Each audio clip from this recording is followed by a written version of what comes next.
Hola! Good morning! So, ayan yung face ko ngayon. Ngayon ha, kagigising ko lang yan. After ko nung mga ginamit ko ng aking skincare kagabi. So, yun lang yung mga skincare na ginagamit ko. Hindi na ako nagre-rejuve. So, ayan yung result ng aking pagtsatsaga. Hindi na siya ganun ka-harsh. So guys, nag-wash na ako ng face pero hindi ako gumamit ng kahit anong facial wash or sabon man yan.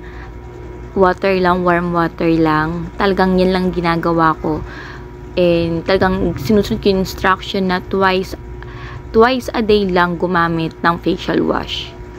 So, bago ko pumasok ng trabaho and pagka-uwi ko. Yan lang.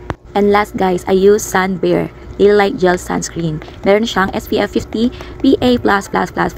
So marami na siyang plus at nakita ko lang to kay Danielle Strander and kay Dr. Alvin. So napaka-lightweight niyang gamitin at nakakapagbigay siya ng glass skin after mo mai-apply yan sa face. At hindi siya sticky, hindi siya greasy, hindi siya nagiiwan ng white cast. So ang ganda niya, napakagaan niya sa mukha pag ginamit mo siya.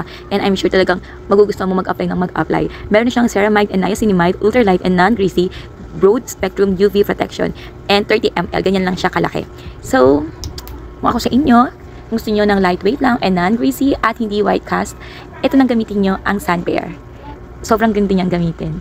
Kung gusto niyo ng glass skin kapag lalabas, ay, I'm sure magugustuhan niyo ito. Kaya, dito na kayo.